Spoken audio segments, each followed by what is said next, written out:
You've had the most amazing decorated career. It is phenomenal.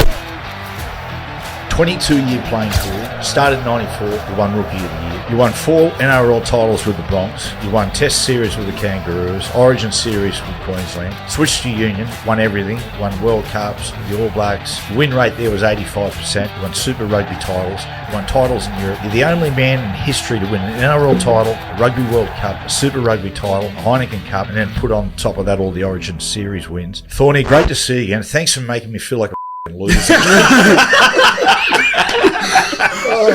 Coops, we don't usually do intros. No, not Thorny, really. But today I'm going to make an exception because I must say, Thorny, you've had the most amazing decorated career. It is phenomenal. I think of anyone that's ever been on a field, whether it be rugby league or rugby union. So for people, just to let people know, because we can't go through everything. It'd be like, your book would be like War and Peace. But 22-year playing career. Started in 94 with the Broncos. You won Rookie of the Year.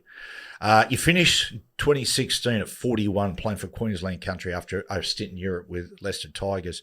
Yep. You won 4 NRL titles with the Broncos. You won Test Series with the Kangaroos, Origin Series with Queensland, switched to Union, won everything, won World Cups with the All Blacks. Your win rate there was 85%. You won Super Rugby titles. You won titles in Europe. You're the only man in history to win an NRL title, a Rugby World Cup, a Super Rugby title, a Heineken Cup, and then put on top of that all the Origin Series wins. Thorny, great to see you again. Thanks for making me feel like a loser. Yeah, what's your secret, Thorny? Oh, it's very easy. Play with very good teams, and you win a lot of stuff. So I can, often say that because often, if I've spoken in the past, I do speaking or whatever.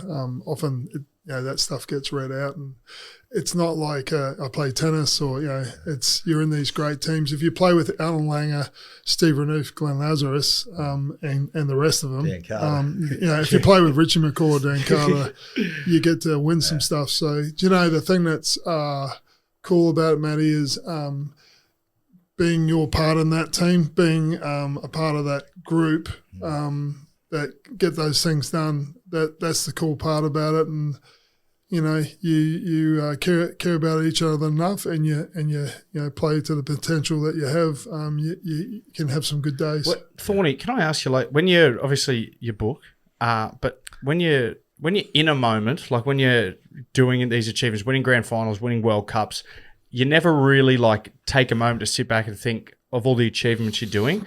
I suppose writing the book and reliving all of those moments now, you must have just been like, holy shit, I've done some good stuff. Yeah, for me, I was always like the next thing and the next thing, just so driven from a younger age. I had a real turning point when I was a 16-year-old with my dad. It helped motivate me to get a bit of work ethic and potential and work ethic came together to get, something that was reasonable. So to go through my career, if I was to go back into my career, I'd probably try and enjoy a little bit more. Yeah, I think that. Yeah, but on the other side of that, you also wonder that's why you got to do those things, because you were forever driven. There was forever a fire. Yeah. I remember, winning second grand final at the Broncos. It must have been 98.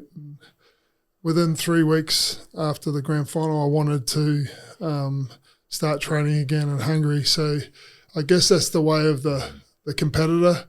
And, that was built into me from birth with a very competitive family, very similar, I imagine, to you guys. And with my father, my brother, 2 years older, 6'8" guy when he was fully grown, just competing. And then, like you said, Cooper, getting to a place where I finally got to have a breath. And the last couple of years where I've done Coach First 15 and just slowed the pace a little bit. You're right. It has been good to process it and to think. Probably the thing I'd say is I always dream big, but not that big. And it sort of just played out, I had no idea I'd be playing professionally at 40. I thought I would finish in the north of England playing league, maybe mid-30s. So, yeah, I thank God for everything that played out. Yeah. Talking about dreaming big, we're just talking about this upstairs. We played against each other in one of your first ever games in '94 at Newcastle. But in '98, we're in the Australian side together. I was 18th man, as was normally the way. But anyway, nonetheless. Mate, you're 18th man in an Australian team. Yeah, well, that's pretty. I'll take that. Laurie just wouldn't retire. But we're sitting on the bus, and there's myself and Andrew and Nick Kosef. And Andrew and I are trying to talk Nick Kosef into coming to Newcastle. And he wasn't giving us anything. So then sort of have a little scan around the bus, and you're sitting behind us. And I said, Thorny, what's your plans the next couple of years? And you said, I'm going to play for the All Blacks one day. And me and Joey looked at each other and went, oh, fuck, good luck with that, mate. but incredible, isn't it?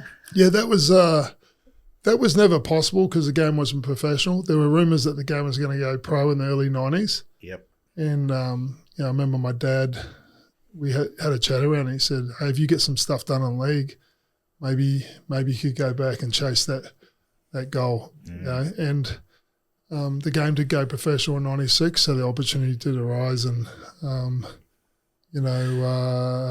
it was, it's part of our DNA in New Zealand. 120 odd years of excellence. You know, you put on the black jersey, understand your job is to win. And I mean that. So there's a pressure that comes with it. That's where you got to decide you want to put the jersey on. Yeah. The whole country is behind it. It's sort of a big identity of us in New Zealand, all around the world. Even Americans, you say All Blacks. Yeah. But yeah, to go back to we're talking about this before. To have said that to you, I didn't remember that, but yeah, I guess it was in there. And on top of what that is, I was actually also super proud to be representing Australia. Yeah. In that team, I was pretty much in awe of everyone, like Glenn Lazarus and Paul Harrigan and you and your brother and Laurie, all these sort of guys. And I was very proud to represent the country I'd come to. So, yeah, it's an interesting mix. It's not necessarily people probably haven't understood because you go, how can you play for them and then them? Yeah.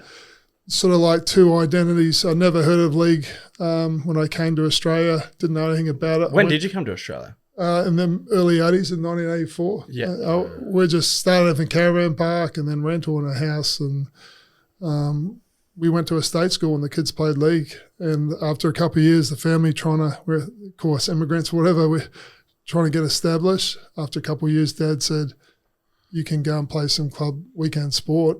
And all my mates played league. So I went and played league, and that's how that sort of played out. But that when you were born in New Zealand, it's like as a little baby they put a computer chip in your head, and All Blacks. You just want to be an All Black. Like you've got 3 million now. It's probably that's what we do. That's what we've been about, and it's there's just something personal about it. So that, it was, it was interesting that I brought that up then. It's pretty upfront to say that. Yeah. And while you're wearing an Australian jersey too, that's very ballsy. But Thorny, I want to talk about the All Blacks. First, I want to ask you about, because you've gone into some sides with massive personalities. To go into that Broncos side in '94, they're looking to win 3 titles in a row. You got Alf, you got Kevy, you got Pearl, you got Lazo, who could be quite acerbic, to say the least. Yeah. But you got Wayne coaching, mate. What was that like, Thorny? Intimidating, yeah. But I was also driven, and I wanted to be there, and I wanted my shot. I was determined to play out 10 years. That's the mindset I had. I get one shot. It's I know that probably sounds cocky or whatever, but, I was driven. I had my father, great mother. I don't want to not talk about her, but my father was really passionate, drove me and my brother. And I was so proud to represent Brisbane too. I imagine for Newcastle, it would have been, something really special. But, I just loved playing for the Broncos. When I went across to rugby, I'd had 7 seasons with the club, and I remember saying, I won't play against this club. I actually had Craig Bellamy give me a call in the early 2000s, around 2004. I think, when did he go to the Storm? Was it 2003, yeah. So he gave me a call because I don't know if you guys remember, but he was our S&C. Yeah, he was, yeah. We loved Belly. We loved Belly. Me, Petro, Webby, we loved him. We had we younger crew coming through, and we won a title with him. Did he go? Was he there in '98 or was he there to the Storm? No, in to the Broncos. Yeah, he was. So was it 2 titles that he was part of, or was it the? Yes, yeah. He would have been. He would have been there for 2. He went from Canberra to there. He's done everything. He was an incredible. S&C. He's a player. Yeah. He was so overqualified. I had such respect for him because he held back until I remember the Tigers were interested, and I really cared about him. And he landed at Melbourne, and look have a look at the guy, what he's achieved. And I think even Canberra, but he was in the last runnings to coach Canberra. He got knocked back. He got the job. He actually got the job at Canberra, but Canberra said, we just want to. We got one more interview, but don't worry, you got it. Anyway, Matty Elliott laughed at. He walked in, did a presentation. God bless Matty Elliott. And poor old Matty. And anyway, they rang Bellamy the next day and said, "Mate, we're so sorry, but we're going the other way." Yeah. I mean, what a moment! Yeah. But he was talking. I was talking to Bellamy about going to the Broncos, and I said, "Like, what did you learn from Wayne?" And I'll ask you that in a second, Thorny, about Wayne. I mean, Jack played under Wayne, but. He said he remembers the first training session when he went to U Blakes and he was S&C. And he said, righto, boys, let's go. Let's get in it. Let's warm up. Righto. And he said, everyone's stretching. And he looked over and Alf's just leaned against the picket fence. And he looked over and he said, I was getting more and more aggravated. I was going, mate, what's, But he said, after about 5 minutes, he said, Alf's just leaning on there talking to some old fella. And he said, I start to walk over to Alf to give him a bit of a serve. And Wayne grabbed me and said, where the fuck do you think you're going?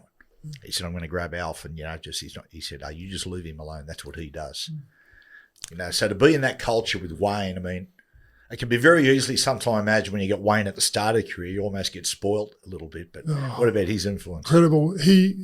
His background, I think they did Australian Story. I don't know if you ever saw that, but his dad battled away, I think, with alcohol or whatever, and very similar to my father's upbringing. And him and his brother joined the police force.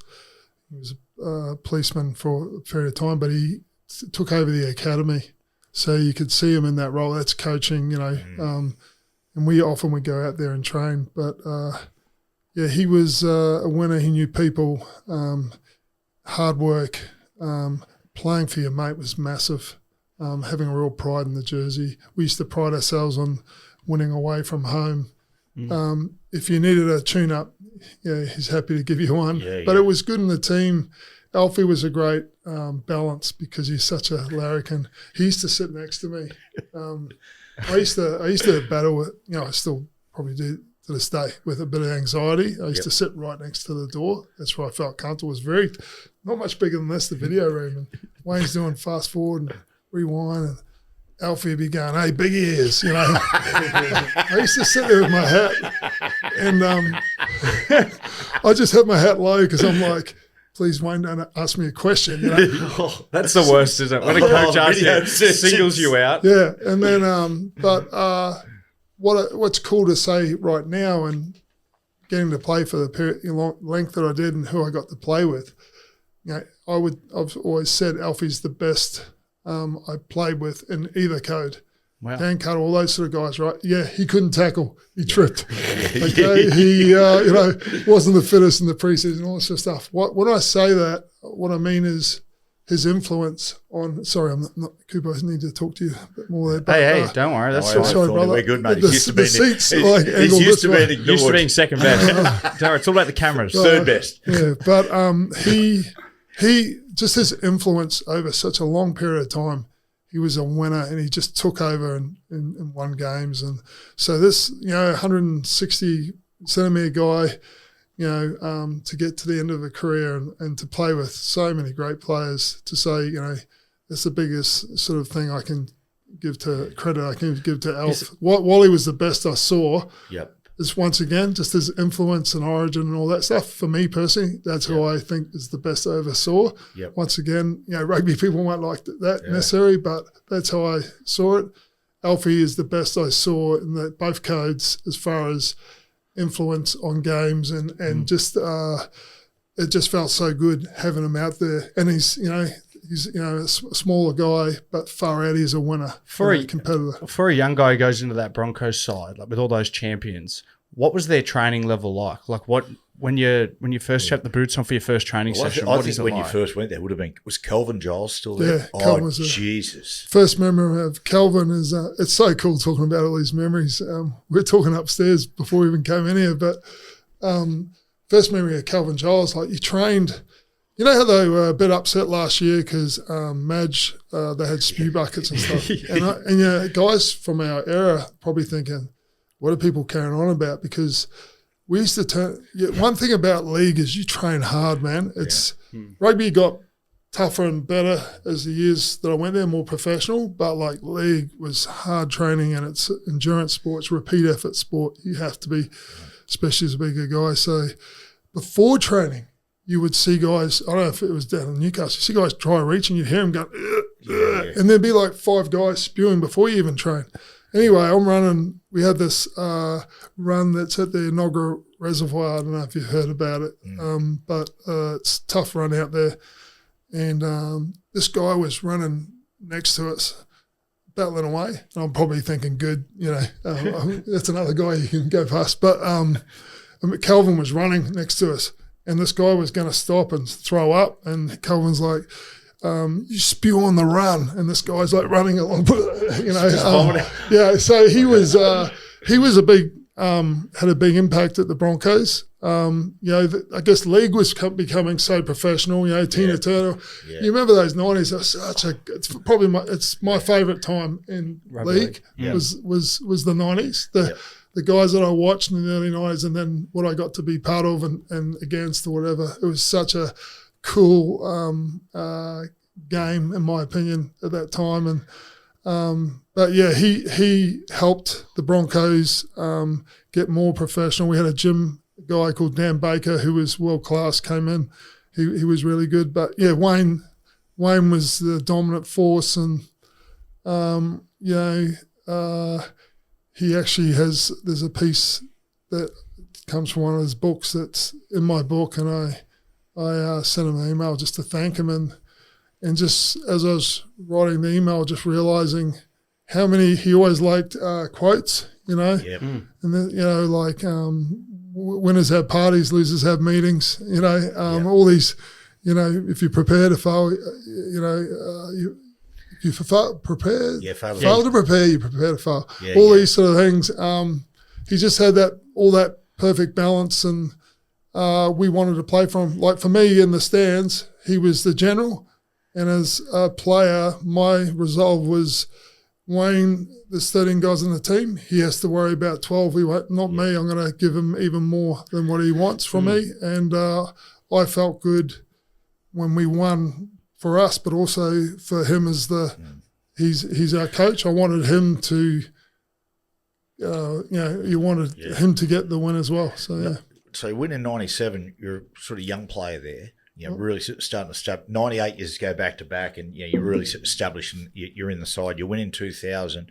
Incredible win that year without Alf. Alf retired third of the way through the year before. Sorry, and then you win on the return in 2006. Which one, Thorny, is your best memory? Best memory is 2000, like you said, and it's cool that you remember that, because that was like I just said, Alfie's the most influential. That time, we transformed. Like if you think of the 92, 93, Lazo came to the club for some size. They were a smaller pack. Gilmeister, tough soldiers, great guys. Gilmeister, Alan Cann, who was awesome. He was killing it back then. Terry Madison, all these sort of guys. Gavin Allen was like a bigger guy, just at 100 kilo. And they brought Lazo in. And so, but they had this awesome back line as well. So they were an awesome team, but they weren't. When by 97, 98 was sort of like these two teams groups came together. So the Gordon Tallis, Shane Wedke, I guess myself or Lockyer or whatever came together with the Alfie and Kevy and these sort of Steve Renouf, whatever. And then 2000 was fully our crew.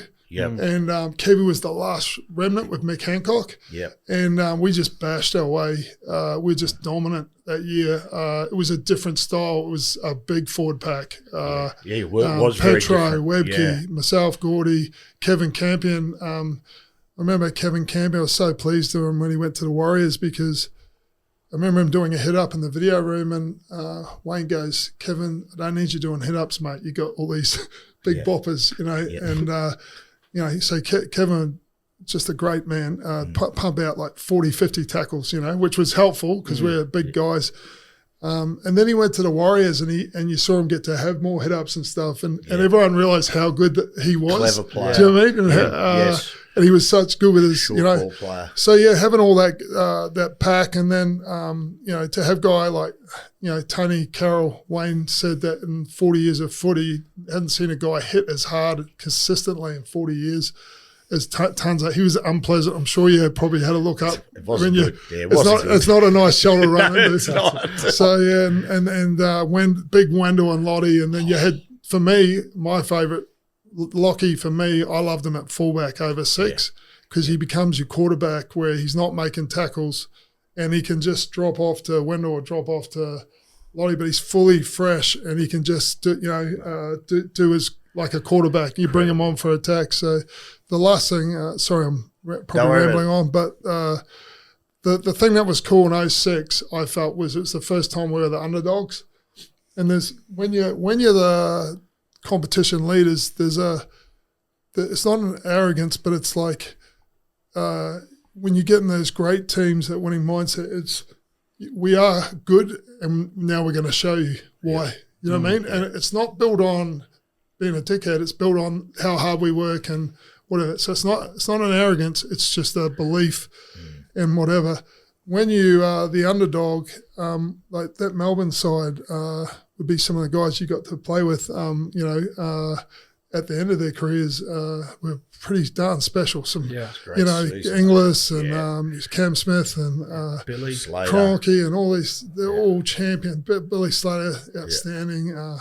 And their time was going to come, but to go in as the underdogs, and so it's a different advantage. We were, you know, I hadn't had that in the first 3. I love that because they were writing us off as we're too old, Lockie's too old. We're like 30 and 31 and stuff. But yeah, just getting the business done that night. It was just built on momentum. If you remember the Bulldogs, we had Newcastle and Bulldogs.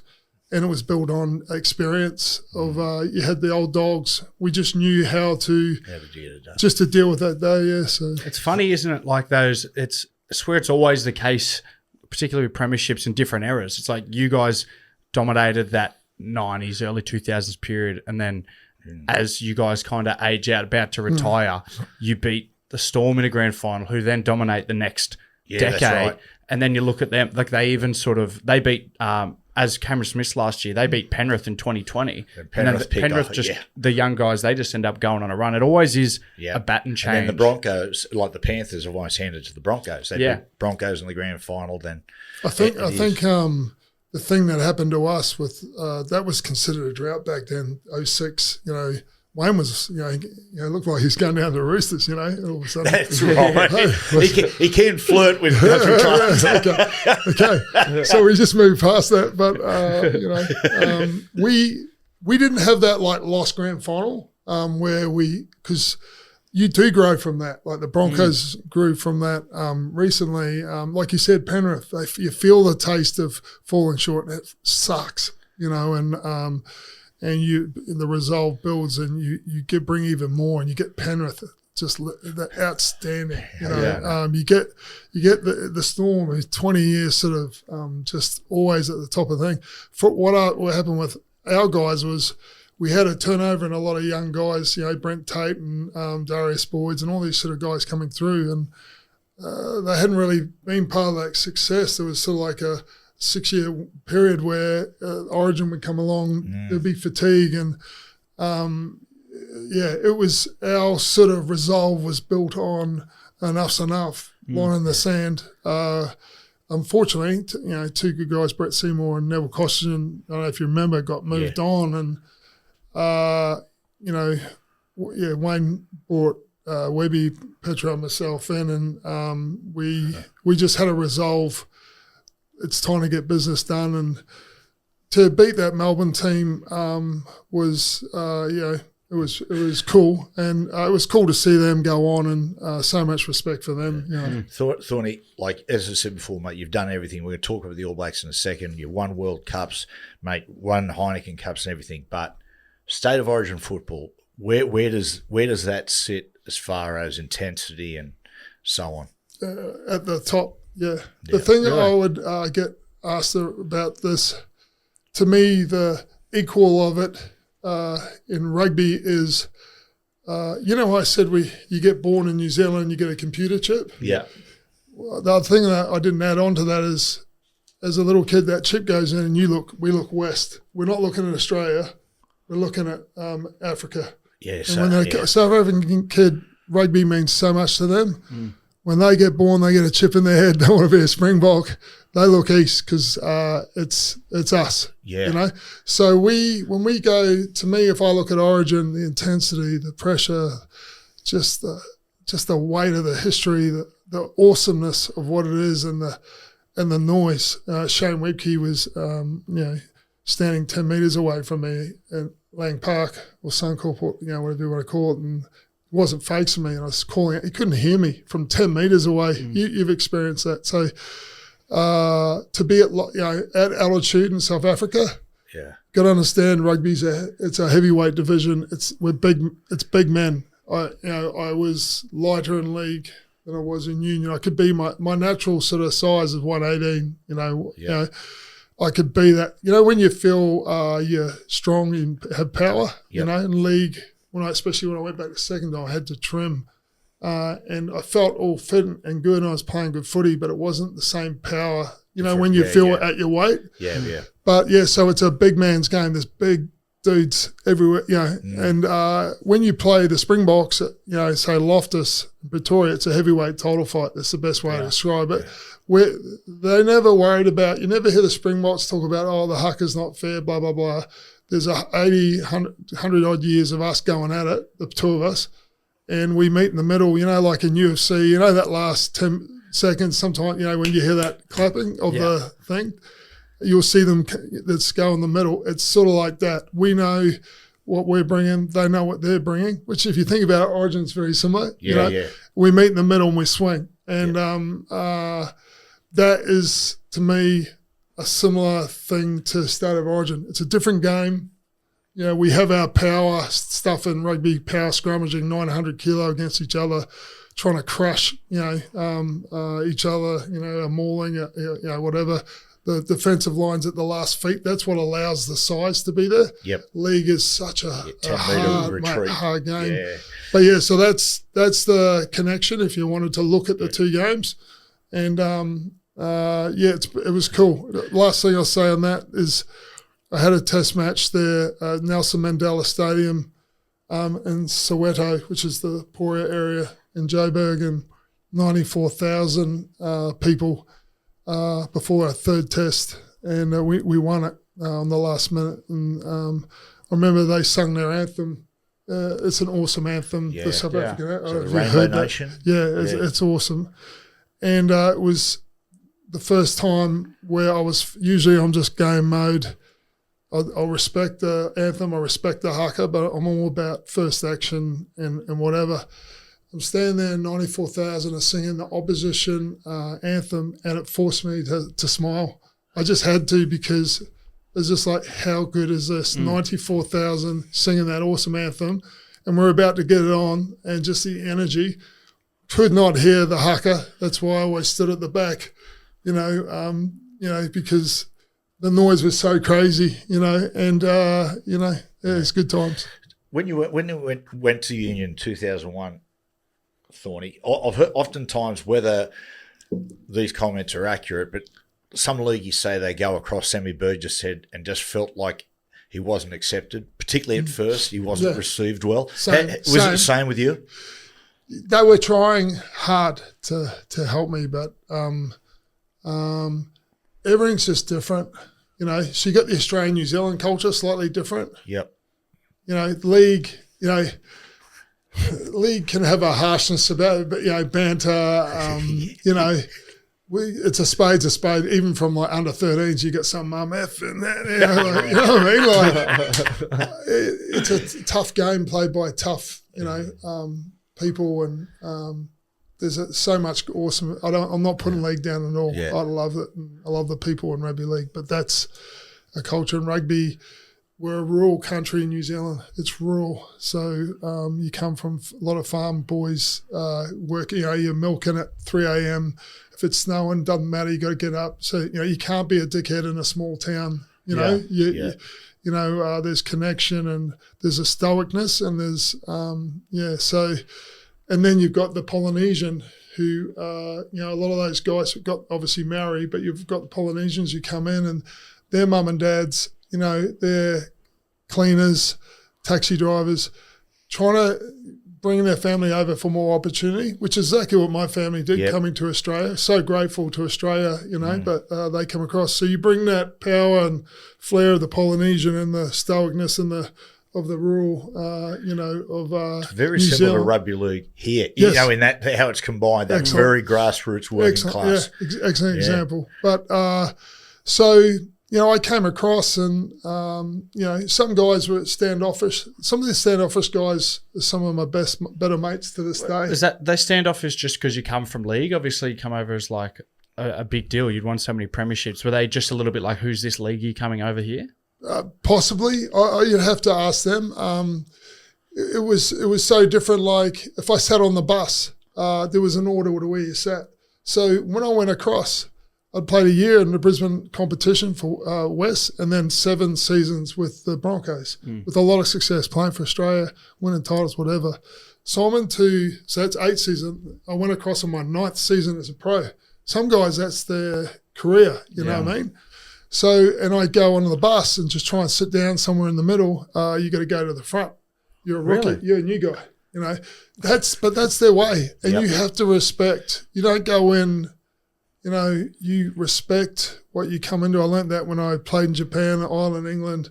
Respect where you come into, and over time you get an understanding of feel. And if your actions are showing good worth, you'll get respect as well, and you'll get a feel. You understand things. When we'd be on a plane and we'd come across to Australia on a big, might have been jumbo jet, and I just get off the plane. The whole team stays on the plane, the Crusaders. They wait for everyone to get off. So I'm waiting for my bag. How do you think I felt standing there? So it was tough. I didn't know my way around town, and sometimes I wouldn't know where to go, or I lived in a 1-bedroom apartment. So they had court sessions after the games where they get on the gas almost like a controlled way. It wasn't that controlled though. Okay. And I would think, why would I want to be stuck in a room with a bunch of dudes acting out footy? My day I'd want to go out. Yeah, that's you know? right. Yeah. Yeah. City rowers. Yeah, why am I doing with these dudes? And the cool thing was I actually gave up alcohol for about a period of 6 years. I wasn't actually man enough to at that time to use it properly. I was just getting mothered, and so Again, that's a great league tradition. yeah. And I'm not the first and not the last, but I remember I'd be drinking waters and stuff. I remember thinking, far out, because my superpower gift as a drinker was I never spewed. I could drink huge amount. I was a consumer, you know what I mean? You're a big boy. Yeah. That's very much a Queensland thing. Yeah. And I remember thinking, which used to hurt me because a hangover, I had to process all that. Oh. The other guys throwing up, I'd have the worst hangover processing all this alcohol. I used to be unfortunately, I'm not saying that's awesome, but it was.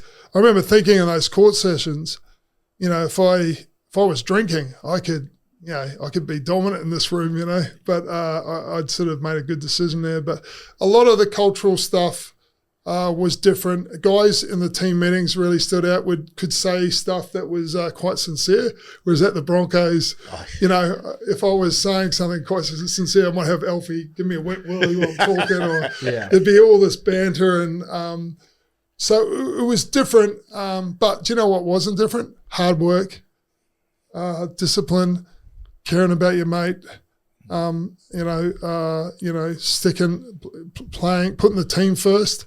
When teams are under pressure, they'll get to a point where they go individual. The Crusaders pride themselves in outworking opposition. Same we do the Broncos and playing as a team and the collective, putting the team first. So all those things were the same. The biggest challenge was to hang in long enough, to hang in there. You got 14-year-olds who know more than you do. It's very humbling. And until you finally start to get instinctive, because until then you're 2 plays behind it, or you get to a breakdown and you're like, okay, this is where you do a breakdown.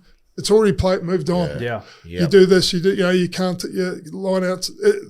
Rugby union, if you think of it as an Olympic sport, it's the decathlon. Yeah. Yeah, right. It's so many different all these aspects. different, they're not related. The line out is nothing like power scrummaging. Pick and go, breakdown, mauling is like a scrum but quickly formed. The hardest one was the kickoff receipts, where you take the ball like an AFL player above your head, 3-4 meters in the air, because you got 2 guys lifting you, and it's rainy and windy, and you're like, So people would say, oh, league and union, they're getting more similar. It's like, you don't understand. So you have to persevere, and then finally start to become instinctive, and then you start to be able to play the game and understand it, enjoy it, and you get worth in the team. It's hard at the beginning when I had guys looking at me, and they would give me these looks, Cooper, like, you're hurting us. Yeah, yeah. Do you know what I mean? And that, as a proud guy, gee, that hurts, Because we see so many transitions both ways, union and league, but it's mainly in the backs. Like, it's very easy for not easy, but it's an easier transition for a wing. You saw Mark Nwanganitawase done it the same year as you went, Wendell Saylor went. It's quite easy for those guys because they don't have to deal with breakdowns and scrummaging, but to go from forward, because the union forwards, it's not as conditioning hard, but it's so technical, and you got to be so educated in breakdowns, lineouts, and scrummaging. No. And when you come out, when you're, this is probably another good one to talk about. League people look at union and go, oh, these guys look overweight, the props, and they hardly take a run. But we do like the scrummaging's like, imagine having a footy field and there's a max squat. Say your max squat, just set up about 20 of them around the park, and then you have to do a max squat, 300 kilos, and just hold your max squat for say 10 seconds. Now run around and get into your next job. Like, you have to get used to the game, and you come out and you're lactated and you can hardly breathe. Like, when you're in the scrum, you can't move a foot. There's 900 kilos of power and pressure. And if I don't do my job as a tight head lock, I'm behind the tight head prop, who's like basically the foundation of the scrum. You destroy him, you destroy the scrum. So that he's got a guy on the outside and the inside attacking him. I'm the tight head lock. So I'm 67% of the power comes from the back 5, and I'm like the V8 under the engine. So I'm giving my tight head everything, and he's going to war against 2 guys every time. So you can understand why you build a really strong connection. It's funny you say that, because I saw an interview, Taniela Tupou. You must have played with him in Queensland. I played a couple of games just when I was 41. I played a couple I coached them, but I wanted to play next to them there's a few, I just finished playing, but I wanted to, when I say hit a ruck, this is what I mean. Actually play. Show them. When you're a senior player and you learn, I learn off Lazo, that sort of thing. You learn the most out of seeing it done. But Taniela Tupou, the Tongan Thor, big fella, and he was saying he's never felt you must have been behind him in the scrums, and he said, I've never felt force from behind me than when Brad Thorn's shoulder was behind my right arse. up your ass. He said, I've never felt a shoulder so powerful. It sounds pretty funny because it is right up the date, but it's if you look at it, it's your spine. I want to be in line with his spine, and it's all cards in. That's how I felt. I would say to the guys, if you go, I'm going down with you. So there's no bailing out on you. And those guys, if you're mucking around in there, guys can you guys break their neck, or but just finishing what I was saying before, I only really said the rugby side. The rugby guys look at league and they say, oh, you do one hit up, then you rest. Oh no, that hit up is a 10-metre hit up. You're carrying 2-3 guys for extra meters. You get to the ground there, wrestling, whatever. You're working your ass off to get up. You play the ball, and then you're moving forward. Then you've got a 40-metre kick chase. Hopefully you're getting, used to be with us, try and keep them inside the 30. That was a win. Yep. And then you got shuttles. Then you got hard work. Yes, welcome to shuttles. So I remember we did some, we had a league trainer come over, Ash, I've forgotten his last name. Jones? Ashley Jones, yeah. He trained us at Newcastle. I we drove him mad. That's what I bet you did. But I got on well with Ash, and he was a league, been a leagueies and that, and we did Malcolm's and like leagueies, mate. They just fly through, up and that's our bread and butter, up and down, up at repeat effort. And the rugby guys, there's a part, one of them where you run backwards, and they were just, battle with it. And me being a bigger guy, even in the rugby team, I was doing it quite well. There's just differences there. So the rugby people, when they watch league, just understand that is a tough game. I could never play 80 minutes of league, only when I was younger and I was 103 kilo, whatever. But as a big guy, I played minutes and then, got rest or whatever. A guy like Glenn Lazarus was a freak. Payne Haas is the modern day Lazo, in my opinion. Yeah, a freak. Incredible. Freakish engine. Lazo was similar. Like he was a freak, 2 hit ups and a set of 6, all that. And then the thing I say to the league people is with the union, just understand it's like going into the seas, at the bottom of Australia and New Zealand. There's big animals out there. Very cerebral too. Like you're thinking on the run under fatigue. And you feel, the mauling and all this sort of stuff, you're feeling like if I go back to the scrum, I can feel if the loose head's getting dominance, even though he's over that side, the hooker, I can feel the tightness. I can feel my locks, so I can feel everything going on. And sometimes I can feel where it just becomes me and my tight head, and the hooker and the loose head are coming at him. And it's almost like in a movie, when they'll spotlight in a movie on a certain part. Yeah. And it's just war.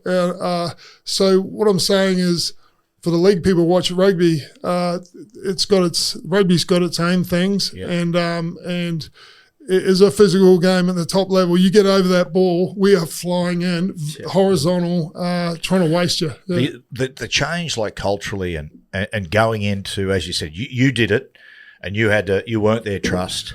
And I suppose going across to it, is that you gather, you get press, and people always coming across, and sometimes players that they can resent that. Then as you're established and you start to become a senior player, Sonny Bill Williams comes across. How now Sonny, when he came across, I could only imagine it was like crazy. It was almost like a circus everywhere he went. Yeah. How did you senior players handle that? How was Sonny received? I know for me personally with Sonny, when he came to the Crusaders, the way I saw it was I'd come across, and there were guys in the Crusaders who really looked out for me, guys like Todd Blackadder and Norm Maxwell, Greek Fig, different guys, you probably won't know them, but I really appreciated that. I wanted to make sure, now I was entrenched, a league guys coming in, I wanted to be as encouraging as support as possible. So, it was great to have him in there, such an athlete, such a Rolls Royce of power. And, he's got that awesome, ability and physique. But those blokes, like say Thorny, like let's say a bloke like Richie McCaw and Dan Carter, who are seasoned, hardened professionals, and they've dedicated their whole lives to it. How did they feel when Sonny coming across and getting big headlines? Was it a little bit like, hang on a second, mate, you got to prove yourself? I think we liked having him in the team. Yeah. And the thing about Sonny is he will show you his worth. He's very hard trainer. He's aspirational. Look at the guy. Went and did boxing, did league, did union. Yeah.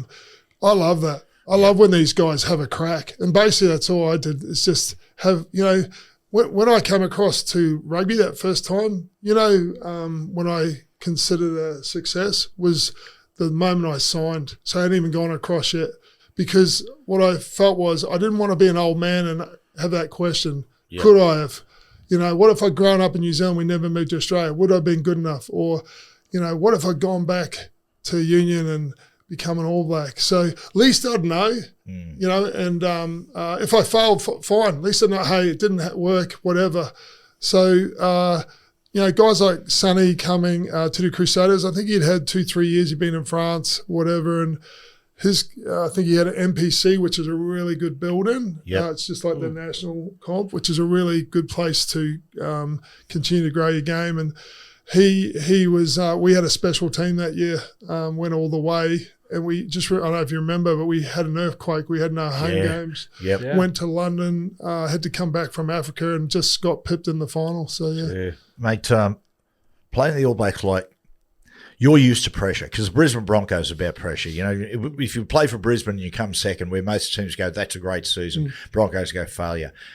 To play for the All Blacks in World Cups, like 2003, getting beat by the Aussies in the semi-final. So how that was a tough week. It was. I can only for imagine the whole country. Yeah, because that's what we do, and our job is to win. Like I said at the beginning. So when you put the jersey on, understand that. Our job is to win. Some guys, that pressure can crush them. Some guys, they thrive. For me, I loved it.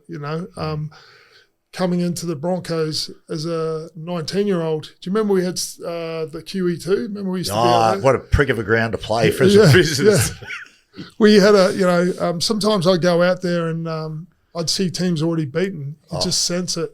That's where we were good. And but at 19, I had to work out, how do I handle playing in front of 50,000 in a 2-time title-winning team, with these legends. And Shane was the same, Webke, and, the young guys coming in and, that prepares you for – it gets to a space where you need – I need the pressure. It's almost like a drug, the worst thing I can have, I've always said, you can love me or you can hate me, but as long as you're there, I need, so hate me in Africa. They used to boo me and whatever, I was the bad guy, love me somewhere, whatever. But you want that pressure, you want that big occasion, your whole body comes to life. So that's in the All Blacks. As a senior guy, Kevin Mialamu, I don't know if you heard of Kevy, great. He's basically the Petro of New Zealand rugby, just absolute golden people, softest guys, but concrete. Him and I used to mentor the young guys who'd come into the All Blacks. If you hadn't had 3 series, so we'd have, say, June as they'd come down, have a Tri-Nations, and then a tour at the end of the year in November. Yep. So that would equate to 3 things. You would meet with me and Kevy every 2-3 weeks. We'd have a coffee. Might be 4 or 5 guys, and we just see how you're going, trying to build them into the belief that, hey, you got picked for a reason. You belong here. We want you to do great things here. So to just to see how they're going and to encourage. You would see guys like a Jerome Kano who he was in the All Blacks. He's just doing his thing, and then finally, that belief comes in. You'll see that in teams. A guy gets belief. He gets an understanding. He feels. A connection with the guys and that respect. And you see him, what we all want is just to see him play to his potential. So that's the challenge. And like I said, in the All Blacks, sometimes that can crush guys. Yep. Me and Kevy, it was our sort of job to try and, encourage them along. The All Blacks, to me, it seems like to me it's always been the apex of culture, leadership and mindset in sport. They seem like they used to come over when I was at the Storm quite a bit and just take pieces, always wanting to get better from as many different sports and teams as possible. They had a lot of respect for the Storm. I know that Wayne Smith, I think, had a good connection with Craig Bellamy. Yeah. Do they, for you being a part of so many champion teams, when you look at the All Blacks, in that sense of leadership, culture, mindset, is that the apex for you? Far out. Settling up next to Webby, like we talked about 06. Shane Webke on one side of me, great man. Yeah. Petro on the other, far out. I think we've all got Petro. Webby might have 3 kids. Petro's got 4. I got 4. You got Lockyer, you got these other guys there. Like I said before, Alfie. It was pretty special, that Bronco environment, to be in Origin, to play for Australia next to these great guys like Laurie Daly and these guys. I don't want to take away from that, because they were groups of men that demanded, success as well, and earned the right to achieve that.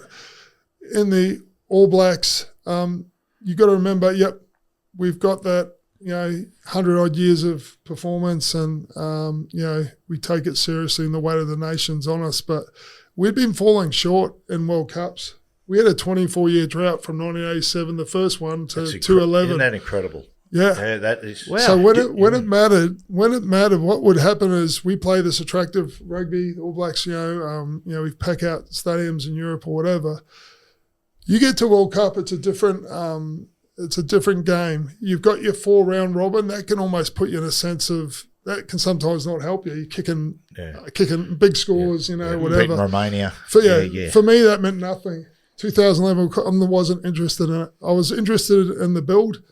For me, it became business time, first quarter final. And for me personally, it was like, thank you, I come to life. Something's on the line here. And like I said before, from a 19-year-old playing in front of 50,000, that's in my DNA. I need that. Yeah. That's when it's like, I can breathe, now there's pressure. I know that, I understand it. And that group of guys, we were determined to get something done. And, we're down to our 4th number 10 in the final, which is Stephen Donald came out. Dan Carter went down, Aaron Cruden, whatever. So Richie had an injury. He couldn't train with the team. He was just out there. And the best part about that was, the game was won 8-7 against the French. And I'll forever have respect for those Frenchmen. They were played so proud for their country, and they brought everything they had. And for a long time, the All Blacks learned how to win ugly. And it was ugly. It was unpleasant. It was, there's a yuck feeling. But it was just the same thing in Origin. Keep turning up for your mate. Yeah. Do play what's in front of you, and who wants it more. We got that result that day. But I don't want to take away from league so many special leaders and teams to be part of. That All Black, it has an aura. What's Dan Carter like as a leader and a trainer? Like, what's he? I haven't heard too much about him. It's cool talking about it because, I said Petro is the Aussie version of Kevy. Bellamy. Lockyer to me is the Aussie version of Dan. But the big difference with Dan and what separates Dan Carter and Darren Lockyer, I got the pleasure of playing with both of them. The difference is about 10 kilo. Dan's like 93, 90 to 95 kilo. Country boy. Lockyer's a country boy from Roma. Dan's from South. I used to call him a Southbridge bogan. I'm a 3rd generation bogan myself. But there's 6th generation. Don't worry, about to be 7. There you go. How good. Bogans, we're great, mate. But he's a country boy from Southbridge, and so Dan and Lockyer had all these great kicking game competitors. Their ball play, incredible instinct to run. But with Dan having that, like Lockyer was like early days 83 kilo, I think he got to 85, 86. Having that power, that size from Dan is a tough defender. Could get over the ball. Getting over the ball in rugby, you got guys like me trying to kill you. If we see a 10, the main ball player, we are trying to destroy you. He was a very good defender. So you got a strong defender at 10. And he'd run hard, and whereas Lockyer didn't have that side to his game. Not taking away from an absolute champion of the game, but to me that's the difference. Personality-wise, similar, quieter guys, but could be loose units. Or when I say loose units, I mean like a good time. They are having a good time. similar like that. And those sort of guys, they get zeroed in amount of attention and pressure. You can understand, that balance for them. You said about pressure before, and I remember we interviewed Eddie Jones, and I said to Eddie, what's one of the biggest challenges with the English rugby union side as far as, the big tournaments, and there's a tendency of late to underachieve? And he said the pressure that's applied through tabloids, he said the pressure is just huge. When you won in 2011, finally, you won it. What was the sensation? Was it like pure joy? Was it relief? A bit of both? Similar like when we won those first 3 Bronco titles, and then we were the underdogs for the Storm. It was like relief, because you are the top, the dominant team. Massive relief. Yeah. I was zoned in from like I said, the quarterfinal for 3 weeks. I considered it the grand finals. I'd played 4 for the Broncos, 4 for the Crusaders, and all that experience and whatever. And you have to, with the quarter, the semi, and the final, you don't need to bullshit. It's do or die. So you can be thinking, in 2007, they had a plan for the semi-final. Guess what? You're going home after the quarter. So you have to have a grand final mindset, because it's all or nothing. So don't save anything for the next week. You got to earn the right to be there.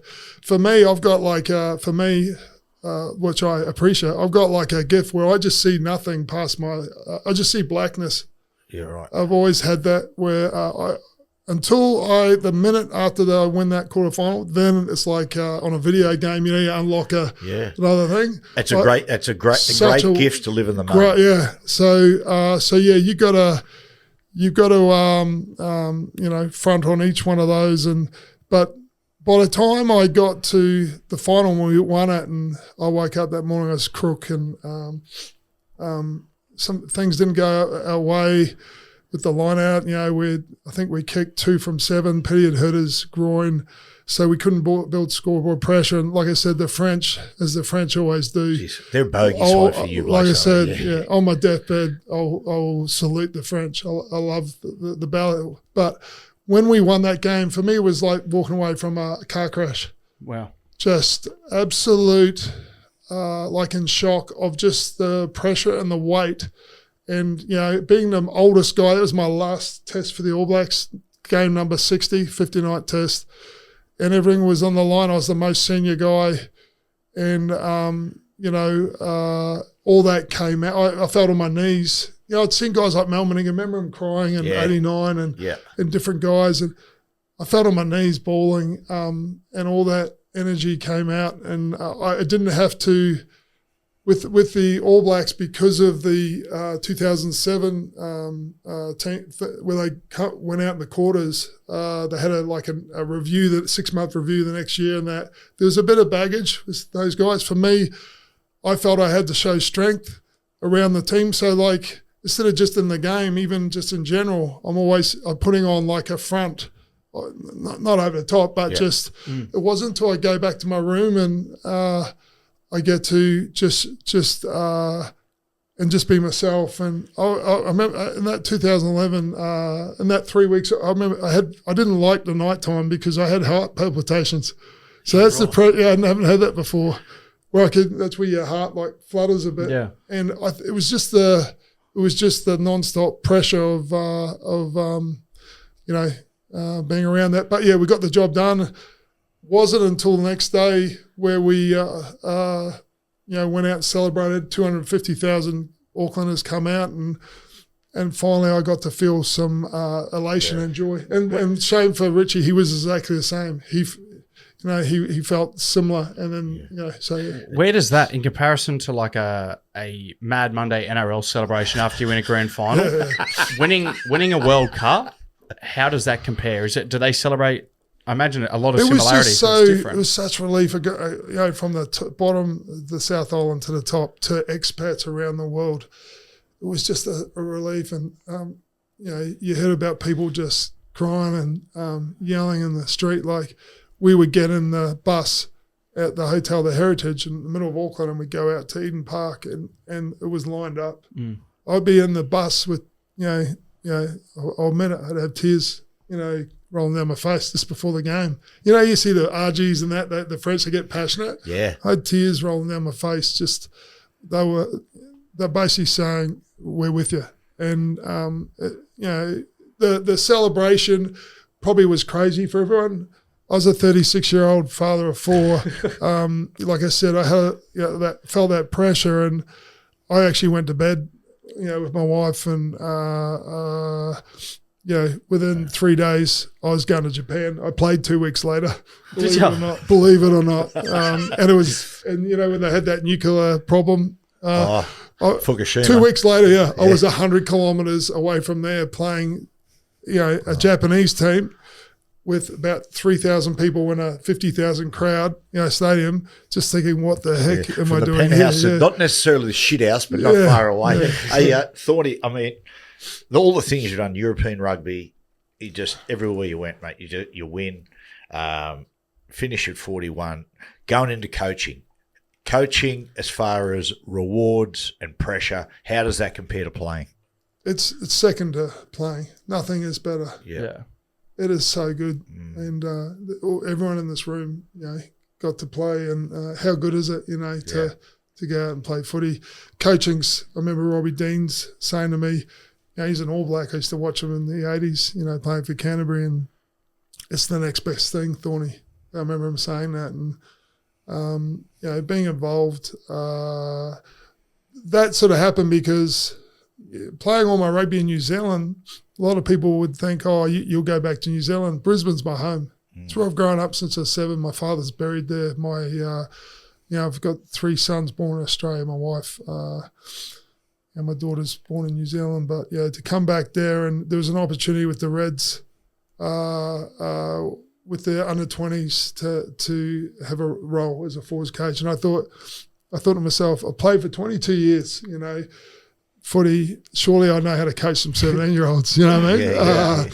And that quickly, over a 2-year period, we had a pretty cool success. And I guess I was cheap, and, you know, the club was $9 million in debt, and they wanted a change there, and they said, we have a crack. And, you know, if you look at one thing about my career, this is why I said I respect, you know, guys like Sonny and these different guys who have a crack. You know, I have a crack, and I'll say I'll have a go. And I had 6 years there, and before that, I always say that first year in rugby, I'd always said that was the hardest year of my life. But one of the most important years of my life, because character was tested, you know, humility, all those sort of things, and I had to hang in there. I always said that was, would I do it again? Probably not, but one of the most important years. The head coaching was another 5-10 levels above that. Wow. Yeah, it was heavy duty, managing up, managing down, players, managers, media, academies, having 4 kids, 3 sons in their teenage years. You know, they've been teenagers. No relief. You know, we were renovating a house. My mother had Alzheimer's. She lived with us for a year and a half. That was, you know, Jesus. She's now, you know, taking it back to Christchurch, my brother. I have no relations in Australia, only my wife's family. All my relations are back in New Zealand. So I took mum home, and obviously dad's been gone for 30 years. We look out for mum, me and my brother, so, which is a shame. But all that sort of packaged in there, and, you know, it wasn't like I was, what I found was, it was an easy story there because I had a bit of a profile of being an ex-player. So you hear Benji's always, you know, there's an easy story there, you know, and, you know, I remember watching Benji, they're having a go at him about, you know, spending time with the balance of family time. Yep. I had a saying at the Crusaders, at the Reds as a coach, the family comes first. I'd say that to the players and the staff. Do you know who I was really saying that to? I was saying it to myself. Yeah, right. Because you get so wrapped up, and it's all about winning and that. And it's that balance of, hang on, mate. You know, I won a World Cup in 2011. That was 4 World Cups ago. They moved on. The building of character in young men, the game of league and union are character games where you put, you know, you learn selflessness, you put the team first, you play for your mate, all this sort of stuff. So try to remember that, not just the winning and the losing, remembering how important. One thing I was always aware of, I only get this one time with my kids at that age. I don't want to be where I'm at now and go, I wish I'd. That's one of the famous sayings they say when a person's having his last, words. I wish great business, great this. I wish I spent more time with my family. So that's that battle as well, and that's why it's so cool seeing you guys, work as a unit. Yeah, so it's funny that my deathbed, I'll be saying, geez, I should have just had more me time. Yeah. So good. Hey, Thorny, we're going to finish with this game, talking about search, talking about all the blokes you play with, but I'd just like to say this and get out. Anxiety is such a massive thing in society these days. Whether we're shining a light on it more, or whether it's the nature of social media in the modern world, it's just everything's happened so quick. It's such a critical world as well. For you said you still have anxiety, and you're so good. You've been able to master yourself. Yeah. How do you deal with anxiety? Brick by brick is how I learned. So I just thought I was a little bit nuts. We didn't have a name for it. I spoke to a guy the other day. He said he felt better hearing that, he'd battled with stuff, that he heard that I'd had a bit of anxiety. It sort of helped. It helped me that they actually talked about mental health the last 10 years. Because until then, you didn't talk to anyone about it. That's right. You just got to, you just wired differently. I knew it was in my family, and, my granddad dealt with it by being an alcoholic, God bless him, and he ended up being a guy that helped people in AA. He went to AA, talked to a priest, went to AA, but that connection with my father was never really healed. But so for me, it was brick by brick. I was at university where it really hit hard the first time, and I was first day at uni, and I was just in the lecture theatre and just freaking out. Just felt terrible. I got to get out of there. I get out of there, what's going on? I'm soaked in sweat and feeling weird. And I did a tutorial the next day, same thing. Before it even started, what's going on? I said to my mum, I don't know if I can go to uni anymore. Imagine sitting in Wayne Bennett's meeting room, trying to sit there with anxiety. It had nothing to do with what they were doing. Obviously, respect for him as a coach and the senior players, but just this thing that that's somehow in my family line. And, what I realised, I said to Mum, I might not be able to go to uni anymore. She said, too bad. She was strong, farm girl. And she said, you got to go. And I thought to myself, well, there's no more running. I'm not running anymore. Yeah, I've got to stand and fight. I know that sounds ridiculous. Who am I standing and fighting against? Yeah. But this is so powerful. Yeah. And, that next lecture I went to, I threw the kitchen sink mentally at everything I had to do to stay in that chair because I'd run a couple of times. It was so soaked in sweat. My tongue's too big for my mouth.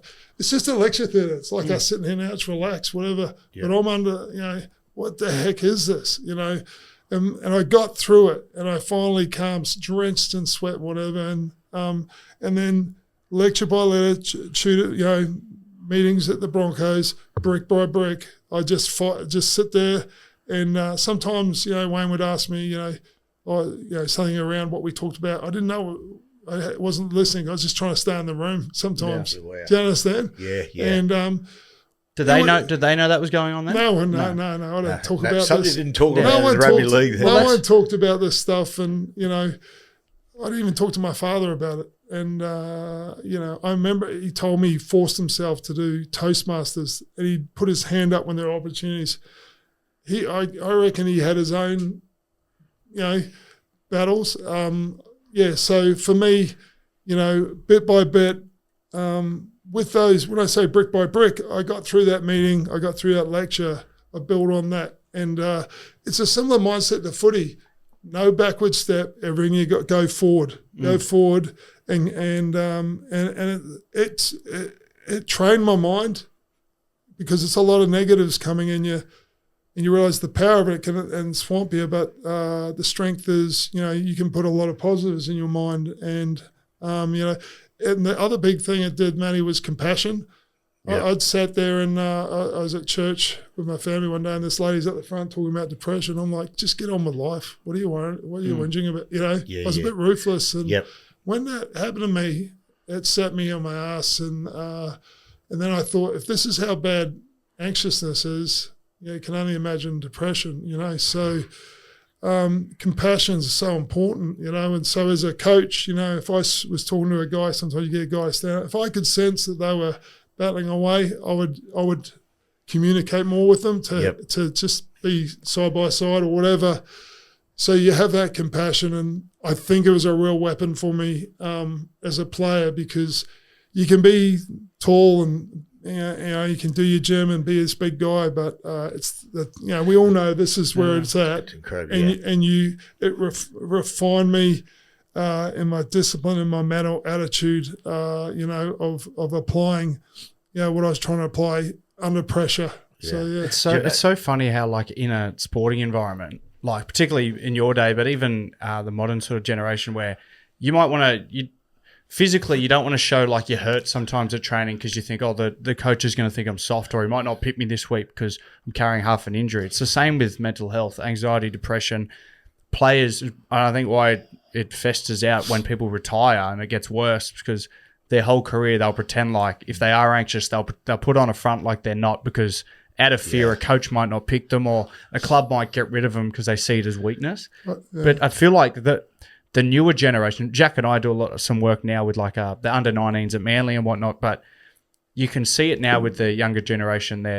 They sort of have got it right, where they're not really afraid to show their emotions, and they're not really afraid to talk out about that. Do you know, it's funny, Thorny said that about anxiety, that always just sits there. You never totally, it's something, like I suffered a lot of it when I was a young boy, but along the way, suddenly you're playing first grade rugby league, then you win a comp, then you're playing Origin, you're playing youth, and then you'd all this sort of life experience, and you get to my age and you go, oh, I've conquered it. And then last year they go, oh, mate, we're going to send you to Paris to cover the Olympics. Oh, yeah, sweet. No worries. I go over there. What am I covering? Oh, you're going to cover the swimming. Mate, I didn't sleep the first 4 nights. Yeah. I just lay there in a bed in sweat, just going, swimming? And you trying to get all the names right, and that's what it shows you, is that it just always just sits there. Yeah. It just sits in the shadows. I told you about those 2 times. Last year I had a speaking. I've done a lot of speaking. Spoken, 215 World Cup. I'm on the field talking to 90,000 at Wembley, and on the mic. And I've done a lot of talking, generally Q&A or whatever, but sometimes speaking. Last year I had a thing where I was doing the book. Actually, I was absolutely loaded. My brain was munted. I was fatigued, and I couldn't do it. I couldn't do the speaking engagement. They booked me in, and first time since university, and I've done speaking since then, whatever. But like you just said, that was humiliation for me, and your sort of worst fear. And it was I was soaked in sweat and feeling, and I don't let people down. That's not who I am, and I let them down. And so like I learned from that. I've got to. You got to have some balance, and I shouldn't have taken that. And I was loaded up with too much stuff. But like you said, there's compassion around it, and it's the thing I would say is you're never defeated. You're never defeated. And for me, if I'll take it to how I see around. I'm a Christian, and my faith is a big part of me dealing with that as well, where I feel my purpose is to, I have purpose in doing the different things I do, and I have a trust in God that I will, like I said, never defeated, and I walk forward, and like I said, I thank Him for the compassion and that around it. So yeah, Thorny, righto. So we're going to finish with, mate. I was going to say a bit of fun, but this for you, this could be quite hard work, because we're going to talk about the best player you've ever played alongside. Now, you said Alf before, so I'm going to remove Alf's here. So you're going to get second best player you've ever played alongside. So right, so Has to be a forward. Has to be a forward because I set it back. Well, Forward. So Cooper, he's going to pick. It's like King of the Ring, right? Oh, okay. He's just going to put 2 up, and then you pick between those 2 Yeah, until okay. eventually we're at the grand final, and then there's only one to I have select. difficulty explaining that. He- So my assistant Thanks, here. Coop. That's good. That's good. Okay. That's what my wife does for me. I'm just Yeah. going, she goes, Brad says he wants this. Yeah, subtitles. Yeah. My wife does different. Do this, do that. Yeah. Not allowed to do that. Going out with friends, you don't have any friends. Now, Wendell Sailor or Lottie Takiri? Wendell. Wendell Sailor or Manonu? Oh, man. Manonu. Manonu, Steve Renoff. Manonu power. Manonu, Sonny Bill Williams. Manonu. Manonu, Mills Muliayana. Manonu. Manonu, Kevy Walters. I'll go Manonu. You can imagine special. if Kevy. Okay, Manonu, Tanu Umaga. Oh, far out. It's the master and the apprentice. Still go Manonu. This will be boring. I keep saying Manonu. Nah, that's hey, all right. nothing wrong with Manonu, that. Carlos Spencer. Oh, I love Carlos. King Carlos. Far out. I'll go Manonu. 2-time Okay. World Cup He's a winner. beast, man. Manonu and this bloke who was, mate, just in either code, one of my very favourites, Christian Cullen. Oh, I love Christian Cullen. Far out. That's my favourite World Cup team, and they didn't win it, that 95 era. I got to still go Manonu. It hurts Are me. you in business with Manonu? It hurts me. I just knew how important he was so big for us, you know, Righto, and his power. I like the power, you know. righto, here we go. Talking about power. And, mate, you'd be lucky this bloke doesn't hold a grudge. Manonu, Gordon Tallis. This is classic. Far out that. Now you're making it brutal. Because of my league came first, I'm going Gordy. Oh, Righto. yeah. Okay, Gordon Tallis. Again, another bloke who doesn't hold a grudge. Glenn Lazarus. Lazo, the best, in my opinion. You know, I didn't see much of Arthur. I know he's a legend, but I just think he's the Payne Haas of the 80-minute. A small man trapped in a big man's body. It was so cool playing And next could to win him. a premiership. Wasn't the friendliest guy. Oh, remember we went to Orange Camp once, and we got beat when Cowboys couldn't, struggling to beat anybody. We go into camp, and he goes, "So, did you boys get beat by the Cowboys last night?" I went, "Yep." And mate, all he did was turn on his heel, and as he did, he just went, "Dogs." Okay, here we go. So that was Lazo. Lazo's a good guy. Yeah. He's a good guy. Glenn Lazarus, Gee, who's going to top him? Jerry Collins. Jerry Collins. I still got to go Lazo. I love Jerry. Yep. I used to sit next to him in the bus. He loved his league, loved the Broncos. Yeah. It's a great guy. Yeah, Great man. Gordon always tells me he loved Gordon. So now, okay. Again, let's move on to another bloke who doesn't hold a grudge. Not stubborn at all. Glenn Lazarus, Shane Webke. Ooh, jeepers. Oh, it's like picking family. I still got to go Lazo. I'm Righto. sorry. Lazo Petra. I love Petro. It's like a brother. Okay? But I still got to go Lazo. Righto. Lazo Richie McCaw. Far out. Oh, gee, just throwing the heavyweights at me. I am. I still got to go Lazo. Righto. Lazo Dan Carter. Far out. Thank God. 2 completely different players. I'm not giving you anxiety here, right? It's cheapest. It's going to be controversial. Hey, I'm a forward. Yeah. Glenn Lazarus. Yeah. Righto. The final one, Glenn Lazarus, Darren Lockyer. I'll repeat what I just said. Lazo. Lazo. Lazo's the king of the ring. Wow, Lazo. Lazo, I love Is that okay? That's, mate, that's do you guys- perfect. That's exactly what we wanted. That's Hard exactly it. decisions. Hey, Thorny, it is. Yeah. It's fantastic to have you on, mate. It's great to see you again. It's been a long, long time, Yeah. and to watch you through your career from afar. And mate, I'm in awe of what you've done, mate. You're a great man. Well, thank you very much. Pumped to be here. Awesome to meet the Suns. The big man behind the computer there as well. So thanks for having me. So cool. Mate, we haven't had. I don't think we've had a bigger bloke sitting in that chair as well. You are a large. I'm feeling a bit awkward and I'm sort of sitting like this. You know, T-Rex. can we get the next time?